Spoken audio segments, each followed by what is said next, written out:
पड़ेगा। जीतना तुम्हें है, क्योंकि विजय सिंह तुम्हारे गले में पहनानी है, मेरे गले में माला पहनाने की जरूरत नहीं है, यह आवश्यकता है। और इसीलिए मैं तुम्हें बार बार, वो कृष्ण भी बार बार, मैं अपनी तुलना कृष्ण से नहीं कर रहा हूं और कर भी रहा हूं तो गलत नहीं कर रहा, ये मैं तुम्हें बता दूं, क्योंकि कृष्ण को कृष्ण के युग में पहचाना नहीं। उस कृष्ण को बेचारे को 3 अध्याय तक, गीता जैसे महान ग्रंथ में भी 3 अध्याय तक उसको समझाना पड़ा कि तू और कुछ मत कर, मुझे पहचान ले, एक बार मुझे देख ले, अंतर ज्ञान से मुझे पहचान लेगा तो इस युद्ध को जीत जाएगा। और बुद्ध को भी बार बार ये समझाना पड़ा 2500 वर्षों बाद, और बुद्ध के 2500 वर्षों बाद भी मैं तुम्हें वापिस समझा रहा हूं, वापिस वही बात दोहरा रहा हूं कि तुम्हारा कभी तुम्हारा भाग्य हो, कभी तुम बुद्धि को परे रख करके तुम एक बार पहचान सको, और जिस दिन तुम पहचान सकोगे उसमें तुम अपने आप को बहुत गौरवान्वित अनुभव कर सकोगे। क्योंकि ये जो युद्ध है तुम्हारा, ये सांसारिक युद्ध, ये जो समाज का युद्ध है, जो तुम्हारे अभावों का युद्ध है, उस युद्ध में तुम खड़े हो और मैं तुम्हें लिए हुए खड़ा हूं। अब लड़ना तुम्हें है और केवल तुम्हें खड़े होना है, गांठी धनुष लेकर के तीर चल रहे हैं, तुम्हें कहीं कोई चिंता करने की जरूरत नहीं है। खड़े होना है, उस विजय सिंह को प्राप्त करना है। मरे तो बहुत शान के साथ मरिए, हजारों करोड़ों लोगों के आंख में आंसू टके तुम मरो, तब तुम्हारी जिंदगी की विशेषता है। और ऐसा हो सकता है तुम्हारे द्वारा, क्योंकि मेरे घर के दरवाजे 24 घंटे आपके लिए खुले हैं। आप ठक ठक करोगे, मैं सीधा दरवाजा खोल के आपको मिलने के लिए तैयार हूं। अब तुम ठक ठक करो ही नहीं तो मेरे दिल के दरवाजे पर दस्तक दो ही नहीं, तो मुझे आवाज भी नहीं दो तो मेरे दोस्त नहीं, फिर मेरी गलती नहीं, फिर मैं अपनी आत्मा में अपराधी नहीं। मैं तुम्हें कई जन्मों से आवाज दी है, बार बार तुम्हें आवाज दी है, तुम्हारे दिल पे चोट की है, तुम्हें गालियां दी है, तुम्हें फटकारा है। आज मैं फटकार ही रहा हूं, तुम्हें पुचकार नहीं रहा, चापलूसी तुम्हारा नहीं कर रहा। आज भी तुम्हें हकीकत तुम्हें समझा रहा हूं कि तुम कौन हो, और हकीकत समझा रहा हूं तुम अपने आप को पहचानो और उस व्यक्ति को भी पहचानो, पहचानने की क्षमता पैदा कर सको। तुम एक धोती कुर्ता पहने हुए व्यक्ति को सिर्फ मत देखिए, उसके अंदर जो कुछ है वहां तो तुम्हें पहचानने पहुंचने की जरूरत पड़ेगी, और वहां तो पहुंच पाओगे फिर तुम मुझसे अलग हो ही नहीं सकते, फिर संभव नहीं है। फिर तुम्हारे समाज का कोई व्यक्ति तुम्हें मुझसे खींच के अलग नहीं कर सकता, क्योंकि इस चमड़ी को प्राण से अलग कोई कर नहीं सकता, हाथ तक नहीं कर सकता। नहीं, प्राण में चमड़ी से दूर नहीं कर सकते। और समय बहुत कम रह गया, हो सकता तुम्हारे पास समय बहुत बच गया हो, और अगर मैं कह रहा हूं समय कम है तो उसके पीछे अर्थ है, सारगर्भिता है, उसके पीछे कोई चिंतन है। और फिर तुम ढोंगियों के चंगुल में फंस जाओ, फिर तुम पाखंडियों के चंगुल में फंस जाओ। वो तुम्हें केवल समझा नहीं सकेंगे, कुछ ज्ञान कुछ चेतना नहीं दे सकेंगे, और तुम पूछोगे गुरुदेव ये ज्ञान ये साधना क्या है, बच्चे तुम नहीं समझते, तुम ये बहुत ऊंचे योगियों की बातें बच्चे तुम नहीं समझ सकते, और तुम्हें दबा के बैठा देंगे। ऐसा इस देश में हुआ है। बार बार बुद्ध पैदा नहीं हुए, बार बार महावीर स्वामी पैदा नहीं हुए, बार बार कृष्ण भी पैदा नहीं हुए, कभी कभी पैदा होते हैं, और उसके समय में भी उन लोगों ने पहचाना नहीं है, उन लोगों ने उनको गालियां दी है, फटकार दी है, तिरस्कार दिया है, भगवान बुद्ध को लाठियों से पीटा है, महावीर स्वामी के कानों में कीलें ठोकी है, और ईसा मसीह को क्रॉस पर टांग दिया है। समाज ने ऐसा ही किया है, उसमें नहीं पहचाना उन लोगों को। मरने के बाद उनके स्मारक बनाए जाते हैं, स्तूप बनाए जाते हैं, तब तक वो व्यक्ति चला जाता है। और ऐसा कहकर के मैं न अपना गर्व कर रहा हूं न मैं घमंड कर रहा हूं, मैं केवल अपना परिचय दे रहा हूं, इसलिए कि शायद तुम्हारे अंदर चिंगारी जागृत हो, शायद तुम अपने आप को पहचान सको, और जब तुम अपने आप को पहचान सकोगे तुम जरूर मुझे पहचान सकोगे।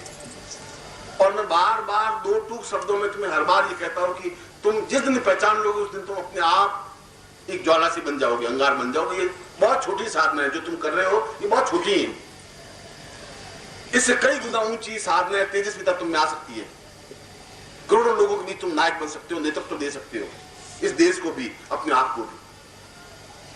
और ये छोटे मोटे जिन लोगों से तुम गिड़गिड़ा रहे हो तुम्हारे पांवों में झुक सकते हैं।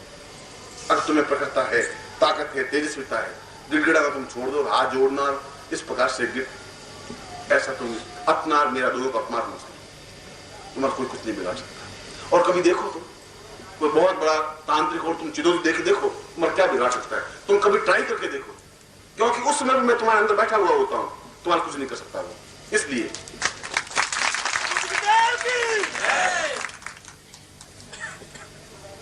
मैंने कहा कि मैं जब प्यार करता हूं तो पूर्णता के साथ करता हूं, टुकड़ों टुकड़ों में नहीं कर सकता। मैं जिंदगी में कोई काम टुकड़ों में नहीं कर सकता। घृणा करता हूं, क्रोध करता हूं तो पूरे सत्यानाश कर देता हूं। आने वाली पीढ़ियां 25 पीढ़ियां भी जिंदा नहीं रहती उसकी। हालांकि ऐसा क्रोध मैं करता नहीं, मैं करता हूं बहुत खतरनाक क्रोध करता हूं, और जिन्होंने क्रोध को झेला है वो एहसास करते हैं। और जब प्यार भी करता हूं तो बहुत पूरी अपनी क्षमता के साथ प्यार करता हूं, तेजस्विता के साथ। और शिष्य बनाता हूं तो पूरी तेजस्विता के साथ, और जिनको मैंने गुरु बनाया है वह भी अपने आप में पूर्ण तेजस्विता में होता है।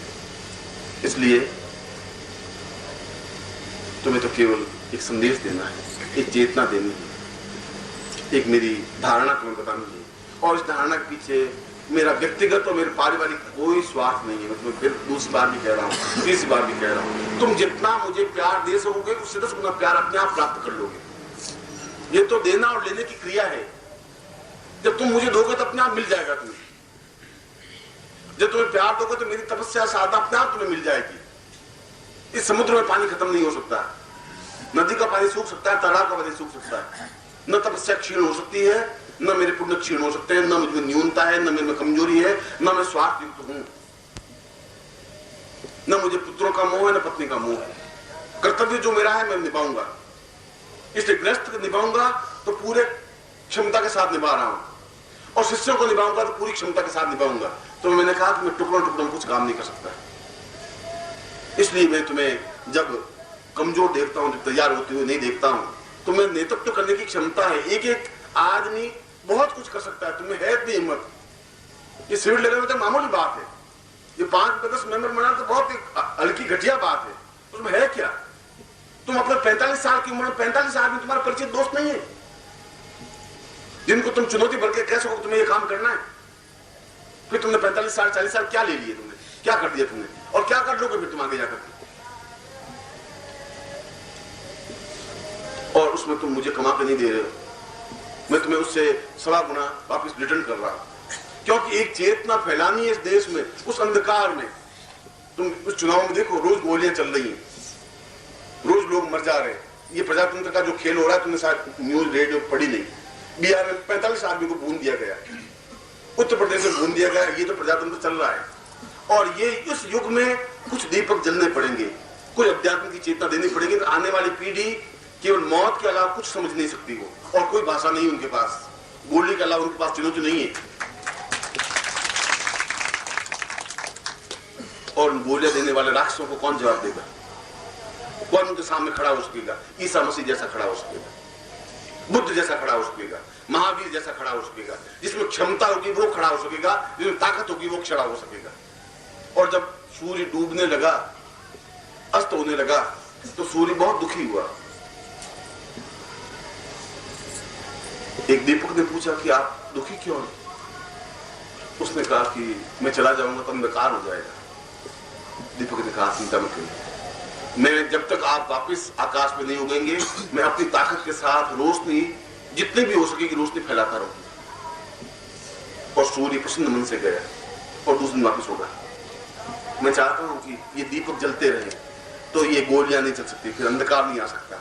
इसलिए मैं इस युग में, इस देश में और जीवन में कोई विशेष उद्देश्य से आया हूं। केवल जन्म नहीं लिया है, जन्म लेने का मेरा कोई अभिप्राय नहीं है, और जिंदा रहने का मेरा कोई मकसद नहीं है। कुछ विशेष लक्ष्य है, कुछ विशेष चिंतन है, कुछ विशेष ध्येय है, और वह ध्येय तुम लोगों के द्वारा ही संपन्न होगा। करना तुमको ही।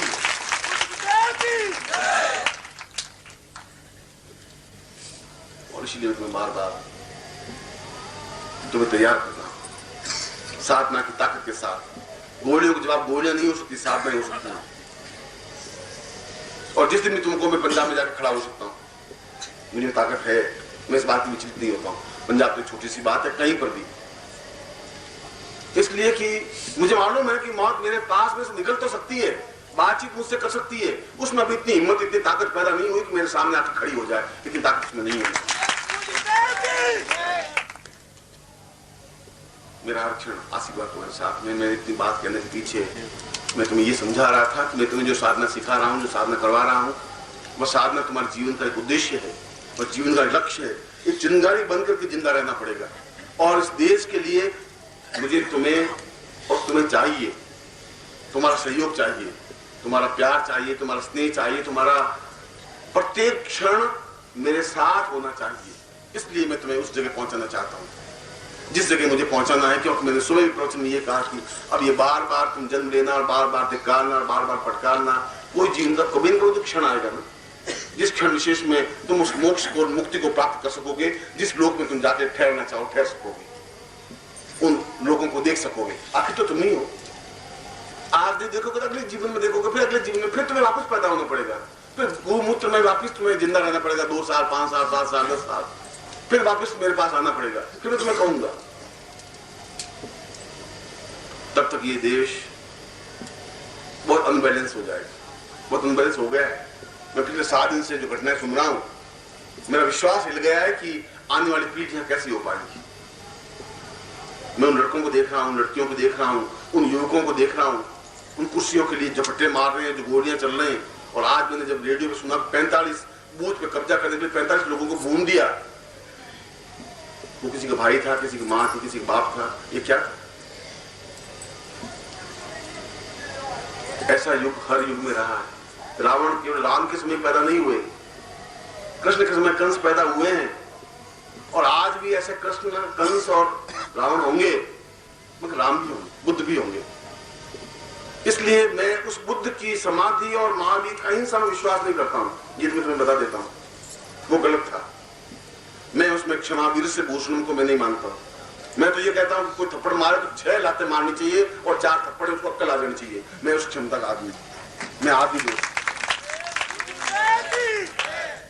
मैं तो वापिस जब थप्पड़ लगाता हूं तो 1 महीने पर तक वो 5 उंगलियां उसकी गाल टिकी रहती है। आने वाले पूछते क्या हुआ तुम्हारे साथ, और बहादुरी के साथ मैं तुम्हें साधना प्रारंभ करवा रहा हूं। शरीर हिले नहीं, निष्कम फिर साधना करे। हिलता डुलता साधना नहीं की जा सकती।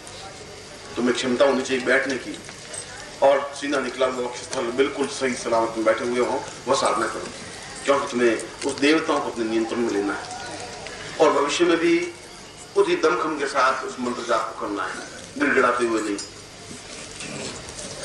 मैं पूरे प्रयोग को पूर्ण विधि के साथ विश्वामित्र प्रणीत साधना को पहली बार अपने गृह शिष्यों के सामने संपन्न करवा रहा हूं। सन्यासियों के सामने तो करवाइए, और सन्यासियों के सामने इसलिए करवानी पड़ी मुझे सन्यासी शिष्यों के सामने कि वो सर्दी में ठिठुरते थे। मैंने कहा तुम ठिठुरो मत,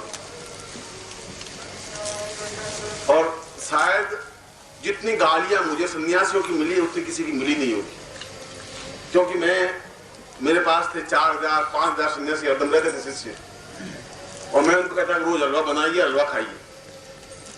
और किसी गांव में जाते सरपंच को कहता है कि तुम्हें 5 रुपए घी देने, सुन लेना, आंख निकाल के करते बात, और 5 जासे से आंख निकाल के बात करते तो कहते बाप जी ठीक है, वो 5 रुपए घी देता, 2 बोरी आटा निकाल दे, 2 बोरी आटा निकाल दे, तुम हलवा बनाओ। और बाकी जो जिनके आश्रम थे वो तो रोटी बना के खिलाते थे, वो सारा ये निकलेश्वरानंद सत्यानाश कर देगा। ये सब शिष्यों को, वो शिष्य वहां से भाग रह जाते थे बेचारे, तो यहाँ मुझे यहाँ हलवा मिल रहा है, गुरु जी बहुत अच्छे हैं, और 5 की 6 हुए 7 हुए। जब रात को सर्दी पड़ती है उनका नहीं, ऐसा नहीं, रोते रोते नहीं, उस मंत्रों से, साधना से रजाई गद्दा तकिया आराम से सोइए, साधना पूरी करिए, और ऐसा गिड़गिड़ाते रोते हुए नहीं। और उनको साधना मुझे लक्ष्मी आबद्ध प्रयोग करवाने पड़े। मैं कहा तुम रजाइए चाहोगे रजाइए मिलेगी, जो चाहोगे वो मिलेगी। अब क्या सरपंचों से मिलना है, कुछ किसी से नहीं मिलना है। उनको तुमने लक्ष्मी आबद्ध प्रयोग करवाए, ग्रस्त साधु को पहली बार ही करवा रहा। उनमें प्रकृता थी, क्योंकि रात को गद्दों में सुलाता था तो सुबह लात भी मार देता था थोड़ी गलती करने पर, उतनी क्षमता भी रखता था। और वो यूं थर्राते थे कि गुरुजी नजर तिरछी हुई तो वो 10 बार अंदर से कांपता था कि बस आज गया, बस फिर देखता था कि नहीं अब थोड़ा ठीक है, तो फिर वो वापस सीधा बैठता था। तुम्हारे सामने उस लेवल पे जा नहीं सकता, क्योंकि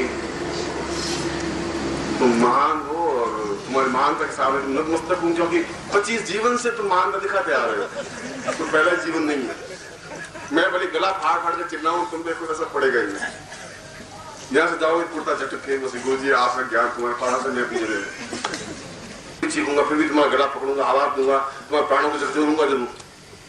इसलिए इस प्रयोग को मैं उसी क्षमता के साथ विश्वामित्र ने की थी जो शून्य शिष्यों को निकलवाया था। पहली बार तुम सौभाग्यशाली गृहस्थ शिष्य हो जिनके सामने मैं ये प्रयोग कर पा रहा हूं, और इस प्रयोग के रिजल्ट तुम निश्चित रूप से परिणाम देखोगे, महत्वपूर्ण परिणाम होते हैं, और इसमें तुम्हारे जीवन में कम से कम भौतिक दृष्टि से न्यूनता नहीं रहती। अगर तुम्हें क्षमता है और पौरुषता है तो, और क्षमता और पौरुषता नहीं है तो घर में लक्ष्मी पत्नी भी छोड़ के चली जाती, वो भी दूसरी जगह शादी कर लेती। ये वक्त तुम्हें बता देता हूँ, ये तो लक्ष्मी है। ये पौरुषता तुम्हारे पास रहनी चाहिए, शक्ति और क्षमता के साथ मित्रता होना चाहिए तुम्हारा। मैं आबद्ध करवा देता हूँ, आबद्ध में पूर्ण रूप से कराऊंगा, घर में रखना तुम्हें। वो सारी लक्ष्मी को उतार उतार मेरे घर नहीं भेज देनी। मैं बहुत आगे मुश्किल है और आगे ज्यादा मुश्किल होना नहीं चाहता हूँ। आप सीधे बैठ जाएं और पूरी गंभीरता के साथ, क्योंकि वो क्षण आ रहा है जब मैं तुझे प्रयोग में वो ला रहा था। तुम्हारे सामने गुरु चित्र होगा, और गुरु चित्र नहीं तो ओम परम तत्वाय नारायणाय गुरुभ्यो नमः। ओम ह्रीं मम प्राण देह रोम प्रतिरोम चैतन्य जाग्रय ह्रीं ओम नमः। ओम भूर्भुवः स्वः तत्सवितुर्वरेण्यं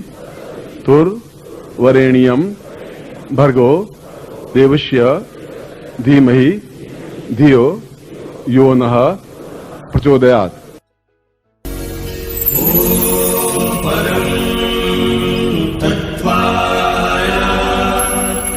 नारायणाय